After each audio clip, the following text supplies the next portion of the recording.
ജിഷ കൊലപാതക കേസുമായി ബന്ധപ്പെട്ട പോലീസ് കംപ്ലയിന്റ് അതോറിറ്റിയെ പിന്തുണച്ച് ഹൈക്കോടതി. IG മഹിപാൽ യാദവ് അതോറിറ്റിയിൽ ഹാജരാകണമെന്ന ഉത്തരവ് സ്റ്റേ ചെയ്യില്ല. നേരിട്ട് ഹാജരാകാത്ത IG-യുടെ നടപടി ശരിയാണോ എന്ന് ഹൈക്കോടതി വിമർശിച്ചു. വിവരങ്ങളുമായി PP താജുദ്ദീൻ ചേരുന്നുണ്ട്. താജുദ്ദീൻ, കോടതി നിരീക്ഷിച്ച കാര്യങ്ങൾ. സൗമ്യ, ജിഷ വധക്കേസിന്റെ അന്വേഷണ വീഴ്ചകൾ ചൂണ്ടിക്കാട്ടി നേരിട്ട് ഹാജരായി വിശദീകരണം നൽകണമെന്ന് പോലീസ് കംപ്ലയിന്റ് അതോറിറ്റിയുടെ ഉത്തരവാണ് ഹൈക്കോടതി സ്റ്റേ ചെയ്യാൻ വിസമ്മതിച്ചത്. കഴിഞ്ഞ മാസം 25-ന് നേരിട്ട് ഹാജരായി വിശദീകരണം നൽകാൻ നിർദ്ദേശം നൽകിയിരുന്നു. എന്നാൽ IG മഹിപാൽ യാദവ് തന്റെ വിശദീകരണം രേഖാമൂലം അറിയിക്കുക മാത്രമാണ് ചെയ്തത്. ഇതേ തുടർന്ന് അടുത്ത മാസം 2-ന് വീണ്ടും നേരിട്ട് ഹാജരാകണമെന്ന് കംപ്ലയിന്റ് അതോറിറ്റി ആവശ്യപ്പെട്ടു. ഈ നടപടി നിയമവിരുദ്ധമാണെന്നും അദ്ദേഹത്തെ കംപ്ലയിന്റ് അതോറിറ്റിയുടെ അധികാരത്തിൽ കടന്നുള്ള ഉത്തരവാണ് എന്നും ചൂണ്ടിക്കാട്ടിയാണ് കോടതിയിൽ മധ്യമേഖല IG മഹിപാൽ യാദവ് ഹർജി നൽകിയത്. ഈ ഹർജിയിൽ പ്രാഥമിക വാദം കേട്ടതിനു ശേഷമാണ് justice PB Suresh Kumar stay ഉത്തരവ് നൽകാൻ വിസമ്മതിച്ചത്. വിശദീകരണം നേരിട്ട് ഹാജരായി നൽകുകയാണ് വേണ്ടതെന്നും അധികാരമുള്ള അതോറിറ്റിക്ക് മറുപടി നൽകാൻ ഉദ്യോഗസ്ഥൻ ബാധ്യസ്ഥനാണെന്നും കോടതി നിരീക്ഷിച്ചു. വാദം കേട്ടതിനു ശേഷം നാളെ വിധി പറയുന്നതിനായി മാറ്റിവെക്കുകയാണ് ഉണ്ടായത്. എന്നാലും കേസിൽ സ്റ്റേ ചെയ്യാൻ, അതായത് മറ്റന്നാൾ 2-ാം തീയതി കോടതിയിൽ നേരിട്ട് അതോറിറ്റിയുമായി ഹാജരാകുന്നത് സ്റ്റേ ചെയ്യണമെന്ന ആവശ്യം കോടതി നിരസിക്കുകയാണ് ഉണ്ടായത്. സൗമ്യ, PP താജുദ്ദീനാണ് വിവരങ്ങൾ നൽകിയത്. തന്നെ സ്ഥാനം മാറ്റിയതിൽ പോലീസ് ആക്ടിന്റെ ലംഘനമുണ്ടെന്ന് TP സെൻകുമാർ. സർക്കാരിന് ഇഷ്ടമുള്ളവരെ DGP ആക്കാം, എന്നാൽ നീക്കുന്നതിന് മുൻപ് നേരിട്ട് സംസാരിക്കാമായിരുന്നു. സെൻകുമാറിന് ഒരിക്കലും ബഹ്റയാകാൻ കഴിയില്ലെന്നും സെൻകുമാർ മാധ്യമങ്ങളോട് പറഞ്ഞു. ഇപ്പം നിയമപരമായിട്ട് ഇതിലുള്ള തെറ്റുകളൊക്കെ എനിക്കറിയാം.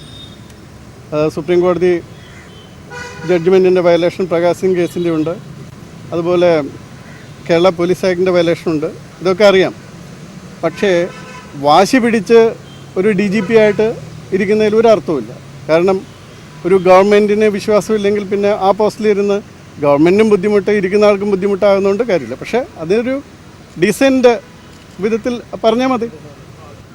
In any case I cannot become Behera. That is my problem. Senkumar can be Senkumar, Behera can be Behera.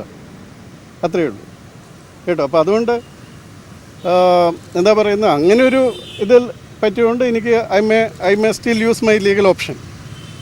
അത്രയേ ഉള്ളൂ. പോലീസിൽ നീതിപാലനവും കുറ്റാന്വേഷണവും വേർതിരിക്കുമെന്ന് DGP ലോക്നാഥ് ബെഹ്റ പീപ്പിൾ TVയോട് പറഞ്ഞു. പോലീസിലെ അഴിമതിക്കാരോട് സീറോ ടോളറൻസ് സമീപനമാകും ഉണ്ടാകുക. കേരള പോലീസിനെ സാങ്കേതിക മികവിൽ ഇന്ത്യയിലെ 1-ാം നമ്പർ സേനയാക്കുമെന്നും ബെഹ്റ കൂട്ടിച്ചേർത്തു. DGP ലോക്നാഥ് ബെഹ്റ പീപ്പിളുമായാണ് തന്റെ ആഗ്രഹങ്ങൾ പങ്കുവച്ചത്. ക്രമസമാധാന പാലനത്തിൻ്റെ ചുമതലയുള്ള സംസ്ഥാന പോലീസ് മേധാവിയായി നിലവിൽ ഫയർഫോഴ്സ് കമാൻഡന്റ് ജനറലായി പ്രവർത്തിക്കുന്ന ലോക്നാഥ് ബെഹ്റ ഇന്നു മുതൽ മാറിത്തീരുകയാണ്. അദ്ദേഹമാണ് ഇപ്പോൾ നമ്മളോടൊപ്പം ഉള്ളത്. DGP ആയി നിയമിക്കപ്പെടുന്നതിൽ ഏറെ സന്തോഷമുണ്ടെന്നും ഇത് തൻ്റെ ഭാഗ്യമാണെന്നും കൂട്ടിച്ചേർത്തുകൊണ്ടാണ് ലോക്നാഥ് ബെഹ്റ സംസാരിച്ചു തുടങ്ങിയത്. പോലീസ് സ്റ്റേഷനുകളിലെ മുതിർന്ന ഉദ്യോഗസ്ഥരുടെ പരിശോധന ഇനി മുതൽ നിർബന്ധമാക്കും. ശാസ്ത്രീയ കുറ്റാന്വേഷണ രീതി പോലീസിനുള്ളിൽ നടപ്പിലാക്കും. ഇതിനായി സാങ്കേതിക വൈദഗ്ധ്യമുള്ള ഉദ്യോഗസ്ഥരെ വാർത്തെടുക്കുമെന്നും ലോക്നാഥ് ബെഹ്റ പറഞ്ഞു. ഞാൻ ഒരു കാര്യം പറയാം. ഇതിൽ ബേസിക് പോലീസിംഗ് വിത്ത് മോഡേൺ ഔട്ട്ലുക്ക് ഇതാണ് ഞാൻ ചെയ്യാൻ പോകുന്നത്. ഞാൻ ഈ കേരള പോലീസിൻ്റെ ടെക്നോളജി നമ്പർ 1 ആക്കും. ഉദ്യോഗസ്ഥരുടെ അപജയം മൂലം ചുവപ്പ് നാളയിൽ കുടുങ്ങി കേന്ദ്ര ഫണ്ടുകൾ നഷ്ടമാകുന്ന അവസ്ഥ ഉണ്ടാവില്ലെന്നും നിയുക്ത DGP പീപ്പിൾ TVയോട് പറഞ്ഞു. കുറ്റാന്വേഷണവും നീതി നിർവഹണവും 2 മേഖലകളായി തിരിക്കുമെന്നും ലോക്നാഥ് ബെഹ്റ പറഞ്ഞു. ക്രമസമാധാനവും നീതി നിർവഹണവും രണ്ടാക്കുക എന്നത് കഴിഞ്ഞ കുറേ നാളുകളായി ഹൈക്കോടതി അടക്കം പറയുന്ന ഒരു കാര്യമാണ്. അങ്ങനെ 2ആയി കൊണ്ടുപോകാൻ ഉദ്ദേശിക്കുന്നുണ്ടോ? യെസ്. അപ്പോൾ ഞാൻ നടപ്പാക്കും. സംസ്ഥാന പോലീസിനുള്ളിൽ സമഗ്രമായ അഴിച്ചുപണിയും സമൂലമായ മാറ്റവും കൊണ്ടുവരുമെന്ന് തന്നെയാണ് ശ്രീ ലോക്നാഥ് ബെഹ്റ കൈരളി പീപ്പിൾ TVയോട് പറഞ്ഞത്. ക്യാമറമാൻ അജിത്തിനൊപ്പം S ജീവൻകുമാർ, തിരുവനന്തപുരം. അഴിമതി കേസുകളിൽ അന്വേഷണം വിശുദ്ധിയുടെ മാർഗത്തിൽ നടത്തുമെന്ന് vigilance director Jacob Thomas people TVയോട്. എല്ലാ സ്ഥാനമാറ്റത്തിലും ഓരോ സന്ദേശമുണ്ട്. ആ സന്ദേശം പൂർത്തീകരിക്കാൻ ശ്രമിക്കുമെന്നും അദ്ദേഹം പറഞ്ഞു. സർക്കാർ ഏൽപ്പിക്കുന്ന ഉത്തരവാദിത്വം തീർച്ചയായിട്ടും ഭംഗിയായിട്ട് ചെയ്യും. അത് ഏത് ഉത്തരവാദിത്വമാണേലും എല്ലാ ഉത്തരവാദിത്തങ്ങൾക്കും ഒരു ഭംഗിയുണ്ടല്ലോ. എല്ലാത്തിലും മെസ്സേജുകളില്ലേ നല്ലതും. അന്വേഷണം അങ്ങനത്തെ കാര്യങ്ങളൊക്കെ വിശുദ്ധിയുടെ മാർഗത്തിൽ കൂടെ തന്നെയായിരിക്കും നടക്കുക. പോലീസ് ഉദ്യോഗസ്ഥരെ മാറ്റാൻ സംസ്ഥാന സർക്കാരിന് അവകാശമുണ്ടെന്ന് പ്രതിപക്ഷ നേതാവ് രമേശ് ചെന്നിത്തല. സെൻകുമാർ സമർത്ഥനായ ഉദ്യോഗസ്ഥനായിരുന്നുവെന്നും ചെന്നിത്തല ദില്ലിയിൽ മാധ്യമപ്രവർത്തകരോട് സംസാരിക്കുകയായിരുന്നു അദ്ദേഹം. അല്ല, ഗവൺമെൻറ്റിന് ഉദ്യോഗസ്ഥന്മാരെ മാറ്റാനുള്ള അധികാരമുണ്ട്. അതിലൊന്നും ഒരു സംശയവുമില്ല. പക്ഷേ കഴിഞ്ഞ UDF ഗവൺമെൻറ് LDF ഗവൺമെൻറ് കാലത്ത് നിയോഗിച്ചിരുന്ന DGPയെ തുടരാൻ അനുവദിക്കുകയാണ്, ശ്രീ ജേക്കബ് പുന്നൂസിനെ തുടരാൻ അനുവദിക്കുകയാണ് ചെയ്തിട്ടുള്ളത്. അത് അവരുടെ ഗവൺമെൻറ് തീരുമാനമാണ്. ഏതായാലും ശ്രീ സെൻകുമാർ വളരെ സമർത്ഥനായ ഒരു ഉദ്യോഗസ്ഥനായിരുന്നു. മുഖം നോക്കാതെ നിയമം നീതി നടപ്പാക്കുന്ന കാര്യത്തിൽ വളരെയേറെ പ്രാഗൽഭ്യം ഉള്ള ഒരു പോലീസ് ഉദ്യോഗസ്ഥനായിരുന്നു എന്നുള്ളതാണ് എൻ്റെ അനുഭവം. വിവാദങ്ങളില്ലാതെ സമവായത്തിന്റെ അടിസ്ഥാനത്തിൽ ജലവൈദ്യുത പദ്ധതികൾ നടപ്പാക്കുകയാണ് സർക്കാരിന്റെ ലക്ഷ്യമെന്ന് വൈദ്യുതി ദേവസ്വം ബോർഡ് മന്ത്രി കടകംപള്ളി സുരേന്ദ്രൻ. ശബരിമലയിലെ സ്ത്രീ പ്രവേശനം സുപ്രീം കോടതിയുടെ പരിഗണനയിലാണെന്നും ഇക്കാര്യത്തിൽ സർക്കാർ തീരുമാനമൊന്നും കൈക്കൊണ്ടിട്ടില്ലെന്നും അദ്ദേഹം തിരുവനന്തപുരം പ്രസ് ക്ലബിന്റെ മുഖാമുഖം പരിപാടിയിൽ വ്യക്തമാക്കി. സംസ്ഥാനത്തെ വൈദ്യുതി ക്ഷാമം കണക്കിലെടുത്ത് പുതിയ പദ്ധതികൾ അനിവാര്യമാണ്. നിലവിൽ 1200 മെഗാവാട്ട് വൈദ്യുതിയുടെ കുറവാണുള്ളത്. വിവാദങ്ങൾ കിടന്നൽകാതെ സമവായത്തിലൂടെ ജലവൈദ്യുത പദ്ധതികൾ നടപ്പാക്കുകയാണ് സർക്കാരിന്റെ ലക്ഷ്യം. ആ പദ്ധതിയെ സംബന്ധിച്ച് ചില വിവാദങ്ങൾ ഉയർന്നു വന്നിട്ടുണ്ട്. ആ വിവാദങ്ങളെ സംബന്ധിച്ചിടത്തോളം ഇടതുപക്ഷ മുന്നണിയിലും പൊതുസമൂഹത്തിലും വിവാദങ്ങൾ ഉന്നയിക്കുന്നവരുമായിട്ടെല്ലാം കൂടിയാലോചന നടത്താനാണ് ഞങ്ങൾ ആലോചിക്കുന്നത്. ഞാൻ പറഞ്ഞല്ലോ, കൺഫ്രണ്ടേഷൻ്റെ ഒരു പാതയില്ലെന്ന്. ക്ലിയർ ആകേണ്ട വേറെന്ത് കാര്യമാണ്? അത് നടപ്പിലാക്കിയേ പറ്റുമെന്ന് ഞങ്ങൾക്ക് നിർബന്ധ ബുദ്ധിയൊന്നുമില്ല. ജനങ്ങൾക്ക് ആവശ്യമുണ്ട്, നാട്ടുകാർക്ക് ആവശ്യമുണ്ട്. അങ്ങനെയുള്ള കാര്യങ്ങളിൽ മാത്രമേ ഞങ്ങൾ ഇടപെടുന്നുള്ളൂ. മുടങ്ങിക്കിടക്കുന്ന പദ്ധതികൾ എത്രയും വേഗം പൂർത്തിയാക്കും. സോളാർ, വിൻഡ് പദ്ധതികൾക്കും പ്രാമുഖ്യം നൽകും. 1 വർഷത്തിനുള്ളിൽ സോളാറിൽ നിന്ന് 50 മെഗാവാട്ട് വൈദ്യുതി ഉൽപ്പാദിപ്പിക്കാൻ ലക്ഷ്യമിടുന്നതായും അദ്ദേഹം വ്യക്തമാക്കി. 50 വർഷം മുൻകൂട്ടി കണ്ട് മാസ്റ്റർ പ്ലാൻ തയ്യാറാക്കുമെന്നും മന്ത്രി വ്യക്തമാക്കി. വൈദ്യുതി മുടങ്ങുന്നത് അറിയിക്കാൻ SMS സംവിധാനം ഏർപ്പെടുത്തും. ബില്ലടയ്ക്കാൻ ഓൺലൈൻ സംവിധാനം കൊണ്ടുവരുമെന്നും വൈദ്യുതി മന്ത്രി വ്യക്തമാക്കി. ദേവസ്വം ബോർഡ് നിയമനങ്ങൾ PSCക്ക് വിട്ടതിൽ അപാകതയില്ലെന്നും അഴിമതി കുറയ്ക്കാനാകുമെന്നും കടകംപള്ളി സുരേന്ദ്രൻ പറഞ്ഞു. News bureau, Thiruvananthapuram. ജിഷ വധക്കേസുമായി ബന്ധപ്പെട്ട കൂടുതൽ സാമ്പിളുകളിൽ കൊലയാളിയുടെ DNA കണ്ടെത്തി. ജിഷയുടെ നഖത്തിൽ കണ്ടെത്തിയ ചർമ്മകോശങ്ങളിൽ നിന്നാണ് DNA ലഭിച്ചത്. വാതിൽക്കുളത്തിൽ പുരണ്ട രക്തത്തിൽ നിന്നും DNA കിട്ടി. കടിയേറ്റ പാടിൽ നിന്ന് ആദ്യം തിരിച്ചറിഞ്ഞതും ഇതേ DNA ആണ്. ജിഷയുടെ ചുരിദാറിൽ കടിയേറ്റ ഭാഗത്ത് പറ്റിയിരുന്ന ഉമിനീരിൽ നിന്നും ശേഖരിച്ച DNA ഫലമാണ് ആദ്യം പോലീസിന് ലഭിച്ചത്. ഇത് കൊലയാളിയുടേതാണ് എന്ന് ഉറപ്പിക്കാൻ കഴിഞ്ഞിരുന്നില്ല. തുടർന്ന് കൂടുതൽ സാമ്പിളുകൾ അന്വേഷണ സംഘം പരിശോധനയ്ക്ക് അയക്കുകയായിരുന്നു. ജിഷയുടെ നഖത്തിനിടയിൽ കണ്ടെത്തിയ ചർമ്മകോശങ്ങളിൽ നിന്നുള്ള DNAയും വാതിൽക്കുളത്തിൽ നിന്നും ലഭിച്ച രക്തത്തിൽ നിന്നും ശേഖരിച്ച DNAയുമാണ് പരിശോധനയ്ക്ക് അയച്ചത്. ഈ 2 DNAയും നേരത്തെ ശേഖരിച്ച ഉമിനീരിലടങ്ങിയ DNAയും ഒരാളുടേതാണ് എന്ന് പരിശോധനാ ഫലത്തിൽ വ്യക്തമായി. ഇതോടെ പോലീസിന് ലഭിച്ച DNA ജിഷയുടെ ഘാതകൻ്റേതാണെന്ന് ഉറപ്പായിരിക്കുകയാണ്. ജിഷയെ കൊലപ്പെടുത്തുന്ന സമയത്ത് കൊലയാളിക്ക് പരിക്കേറ്റിരുന്നുവെന്നും DNA ഫലം തെളിയിക്കുന്നു. സംശയമുള്ളവരുടെ DNAയുമായി പരിശോധന ഫലം ഒത്തുപോയാൽ ജിഷയുടെ കേസ് പോലീസിന് എളുപ്പം തെളിയിക്കാനാകും. അയൽവാസികളുടെയും ജിഷയുടെ അമ്മ, സഹോദരി തുടങ്ങിയ ബന്ധുക്കളുടെയും മൊഴിയിൽ നിന്നുള്ള സൂചനകൾ അനുസരിച്ച് സംശയമുള്ളവരെ വീണ്ടും ചോദ്യം ചെയ്യുകയും അവരുടെ DNAയുമായി താരതമ്യ പരിശോധന നടത്താനുമാണ് അന്വേഷണ സംഘത്തിൻ്റെ തീരുമാനം. News bureau, Kochi. അവരുടെ പെൻഷൻ പ്രായം കൂട്ടാൻ തീരുമാനിച്ചിട്ടില്ലെന്ന് ആരോഗ്യമന്ത്രി കെ ശൈലജ. ആവശ്യമുള്ള അത്രയും ഒഴിവുകളിലേക്ക് PSC ലിസ്റ്റിൽ നിന്നും നിയമനം നടത്തുമെന്നും മന്ത്രി വ്യക്തമാക്കി. ആശുപത്രികളിലെ ജീവനക്കാരുടെ സ്റ്റാഫ് പാറ്റേൺ പുതുക്കുന്ന കാര്യത്തിൽ 1 വർഷത്തിനുള്ളിൽ തീരുമാനമെടുക്കും. സംസ്ഥാനത്ത് പൊതുവായ ആരോഗ്യ നയം ചർച്ച ചെയ്ത് തീരുമാനമെടുക്കുമെന്നും മന്ത്രി കെ ശൈലജ പറഞ്ഞു. പ്രസ് ക്ലബിന്റെ മുഖാമുഖം പരിപാടിയിൽ സംസാരിക്കുകയായിരുന്നു ആരോഗ്യമന്ത്രി. PSC നിയമനം വരും, അടുത്ത് തന്നെ ലിസ്റ്റ് എടുക്കാൻ സാധിക്കും. അതിനിടയിൽ എന്തെങ്കിലും സ്കേഴ്സിറ്റി ഉണ്ടെങ്കിൽ അവർക്ക് അത്രയും പേർക്ക് എക്സ്റ്റെൻഡ് ചെയ്ത് കൊടുക്കുന്ന കാര്യം പരിഗണിക്കാവുന്നതാണ് എന്നാണ് പറഞ്ഞത്.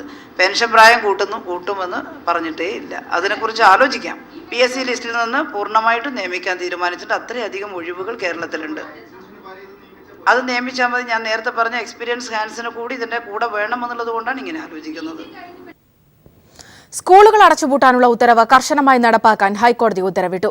ഇതിനാവശ്യമായ പോലീസ് സംരക്ഷണം നൽകാനും ജസ്റ്റിസ് AK ജയശങ്കരൻ നമ്പ്യാർ നിർദ്ദേശിച്ചു. അടച്ചുപൂട്ടാനുള്ള ഉത്തരവ് നടപ്പാക്കണമെന്ന് ആവശ്യപ്പെട്ട് 3 സ്കൂളുകളുടെ മാനേജർമാർ സമർപ്പിച്ച ഹർജി പരിഗണിക്കുകയായിരുന്നു ഹൈക്കോടതി. സ്കൂളുകൾ അടച്ചുപൂട്ടാനുള്ള കോടതി ഉത്തരവ് സർക്കാർ നടപ്പിലാക്കുന്നില്ലെന്ന് ചൂണ്ടിക്കാട്ടി 3 സ്കൂളുകളുടെ മാനേജർമാരാണ് ഹൈക്കോടതിയെ സമീപിച്ചത്. നാട്ടുകാരുടെയും രക്ഷിതാക്കളുടെയും എതിർപ്പ് മൂലമാണ് ഉത്തരവ് നടപ്പിലാക്കാനാവാത്തത് എന്നതായിരുന്നു സർക്കാർ വിശദീകരണം. എന്നാൽ ഇത് കോടതി അംഗീകരിച്ചില്ല. സ്കൂളുകൾ പൂട്ടാനുള്ള ഉത്തരവ് കർശനമായി നടപ്പിലാക്കാൻ ജസ്റ്റിസ് AK ജയശങ്കരൻ നമ്പ്യാർ ഉത്തരവിട്ടു. ഇതിനാവശ്യമായ പോലീസ് സംരക്ഷണം നൽകാനും കോടതി നിർദ്ദേശിച്ചു. എയ്ഡഡ് സ്കൂൾ മാനേജർമാരുടെ അധികാരത്തിലുള്ള കടന്നുകയറ്റമാണ് നടന്നിരിക്കുന്നത്. സ്കൂളുകൾ അടച്ചുപൂട്ടുന്നത് കേന്ദ്ര വിദ്യാഭ്യാസ അവകാശ നിയമത്തിന്റെ ലംഘനമാകുമെന്ന വാദവും കോടതി അംഗീകരിച്ചില്ല. തൃശൂർ ജില്ലയിലെ കിരാലൂർ, മലപ്പുറം ജില്ലയിലെ മങ്ങാട്ടുമുറി, കോഴിക്കോട് ജില്ലയിലെ പാലാട്ട് എന്നിവിടങ്ങളിലെ 3 സ്കൂൾ മാനേജർമാരായിരുന്നു കോടതിയെ സമീപിച്ചത്. ഇതിൽ കിരാലൂർ സ്കൂൾ അടച്ചുപൂട്ടിയതായി സർക്കാർ കോടതിയെ അറിയിച്ചു. News bureau, Kochi. മധ്യവേനലവധി കഴിഞ്ഞ സംസ്ഥാനത്തെ സ്കൂളുകൾ നാളെ തുറക്കും. പുതിയ അധ്യയന വർഷത്തിൽ കുട്ടികളെ വരവേൽക്കാനായി എല്ലാ സ്കൂളുകളിലും വിപുലമായ രീതിയിൽ പ്രവേശനോത്സവം സംഘടിപ്പിച്ചിട്ടുണ്ട്. സ്കൂൾ പ്രവേശനോത്സവത്തിന്റെ സംസ്ഥാനതല ഉദ്ഘാടനം തിരുവനന്തപുരത്ത് പട്ടം ഗവൺമെന്റ് ഗേൾസ് ഹയർ സെക്കൻഡറി സ്കൂളിൽ മുഖ്യമന്ത്രി പിണറായി വിജയൻ നിർവഹിക്കും.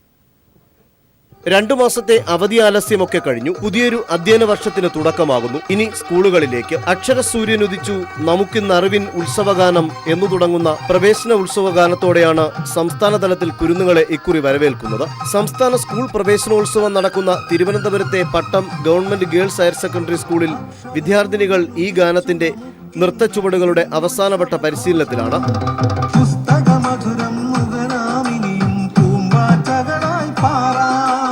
സംസ്ഥാന സ്കൂൾ പ്രവേശനോത്സവ ചടങ്ങ് ഗംഭീരമാക്കാനുള്ള പ്രവർത്തനം സ്കൂളിൽ തകൃതിയാകുന്നു. വിദ്യാഭ്യാസ മന്ത്രി പ്രൊഫസർ സി രവീന്ദ്രനാഥ് അധ്യക്ഷത വഹിക്കുന്ന ചടങ്ങിൽ മുഖ്യമന്ത്രി പിണറായി വിജയൻ സംസ്ഥാന സ്കൂൾ പ്രവേശനോത്സവം ഔപചാരികമായി ഉദ്ഘാടനം ചെയ്യും. കഴിഞ്ഞ വർഷത്തിൽ നിന്നും വ്യത്യസ്തമായി ഈ വർഷം പഞ്ചായത്ത് തലങ്ങളിലും സമുചിതമായി തന്നെ പ്രവേശനോത്സവം ഒരുക്കുന്നുണ്ട്. കളിയും ചിരിയും അറിവും നുകരാനായി ഒരു പുതിയ അധ്യയന വർഷത്തിലേക്ക് കുട്ടികളെത്തുന്നു. അവരെ വരവേൽക്കാൻ ഏറ്റവും നല്ലൊരു അന്തരീക്ഷം തന്നെയാണ് സർക്കാരും തീർത്തിരിക്കുന്നത്. ക്യാമറാമാൻ ദേവദത്തിനൊപ്പം സുനിൽ അരുമാനൂർ. ശ്രീ രവിശങ്കറിനെതിരെ വിമർശനവുമായി ദേശീയ ഹരിത ട്രിബ്യൂണൽ. യമുനാ തീരത്ത് സാംസ്കാരിക സംഗമം സംഘടിപ്പിച്ചതിന് കോടതി ചുമത്തിയ പിഴ എത്രയും വേഗം അടച്ചു തീർക്കണമെന്ന് ഹരിത ട്രിബ്യൂണൽ ഉത്തരവിട്ടു. സാംസ്കാരിക സംഗമത്തിന് വേദി ഒരുക്കിയത് പരിസ്ഥിതി നിയമങ്ങൾ ലംഘിച്ചാണെന്ന് നേരത്തെ കണ്ടെത്തിയിരുന്നു. പിഴ അടച്ചില്ലെങ്കിൽ രവിശങ്കറിന്റെ സംഘടനയുടെ നിലനിൽപ്പിനെ ബാധിക്കുമെന്നും കോടതി മുന്നറിയിപ്പ് നൽകി. ശ്രീ രവിശങ്കറിന് കനത്ത തിരിച്ചടിയാണ് ദേശീയ ഹരിത ട്രിബ്യൂണലിൽ നിന്നും ലഭിച്ചത്. ദില്ലിയിൽ യമുനാ തീരത്ത് കൃഷിഭൂമി വ്യാപകമായി കയ്യേറി നികത്തി പരിസ്ഥിതി നിയമങ്ങൾ ലംഘിച്ച് സാംസ്കാരിക സംഗമം സംഘടിപ്പിച്ചത് നേരത്തെ വിവാദമായിരുന്നു. 5 കോടി രൂപ പിഴയായി രവിശങ്കറിന് ഹരിത ട്രിബ്യൂണൽ ചുമത്തി. എന്നാൽ ഇതുവരെ 25 ലക്ഷം രൂപ മാത്രമാണ് പിഴയായി രവിശങ്കർ അടച്ചത്. നിരന്തരം ആവശ്യപ്പെട്ടിട്ടും പിഴയടയ്ക്കാൻ രവിശങ്കർ തയ്യാറായിട്ടില്ല. ഇത് നിയമലംഘനമാണെന്നും പിഴയടച്ചില്ലെങ്കിൽ ശ്രീ രവിശങ്കറിന്റെ സംഘടനയുടെ നിലനിൽപ്പിനെ തന്നെ ബാധിക്കുമെന്നും ഹരിത ട്രിബ്യൂണൽ മുന്നറിയിപ്പ് നൽകി. സാംസ്കാരിക സംഗമത്തിനായി വേദിയൊരുക്കിയത് പരിസ്ഥിതി നിയമങ്ങൾ ലംഘിച്ചാണെന്ന് ചൂണ്ടിക്കാട്ടി നിരവധി സന്നദ്ധ സംഘടനകളും പരിസ്ഥിതി പ്രവർത്തകരുമാണ് കോടതിയെ സമീപിച്ചത്. ചടങ്ങ് നിർത്തിവെക്കാൻ അന്ന് കോടതി ആവശ്യപ്പെട്ടെങ്കിലും അത് പരിഗണിക്കാതെ രവിശങ്കർ നടത്തുകയായിരുന്നു. News bureau, Delhi. മറ്റു ചില വാർത്തകൾ ചുരുക്കത്തിൽ. BSNL മൊബൈൽ ഫോണിലേക്ക് വരുന്ന കോളുകൾ സൗജന്യമായി BSNL ലാൻഡ് ലൈനിലേക്ക് തിരിച്ചുവിടാൻ സൗകര്യം ഏർപ്പെടുത്തി. വീടിനുള്ളിൽ റേഞ്ച് കുറഞ്ഞു വരികയും വിളി മുറിയുകയും ശബ്ദം വ്യക്തമല്ലാതിരിക്കുകയും ചെയ്യുന്ന സാഹചര്യങ്ങളിൽ ലാൻഡ് ഫോണിലൂടെ മെച്ചപ്പെട്ട സേവനം ലഭ്യമാക്കാനാണ് പദ്ധതിയെന്ന് കേന്ദ്ര ടെലികോം മന്ത്രി രവിശങ്കർ പ്രസാദ് പറഞ്ഞു. +2 ഏകജാലക പ്രവേശനത്തിനായി അപേക്ഷിക്കേണ്ട അവസാന തീയതി ജൂൺ 4 വരെ നീട്ടി. ഇസ്ലാമിക് സ്റ്റേറ്റിനെ തുരത്താനുള്ള ഓപ്പറേഷന്റെ ഭാഗമായി ഫലൂജയിൽ ശക്തമായ പോരാട്ടം. ഓപ്പറേഷൻ വിജയകരമായി 2ാം ഘട്ടം പൂർത്തിയാക്കിയെന്ന് ഇറാഖ് സേന അറിയിച്ചു.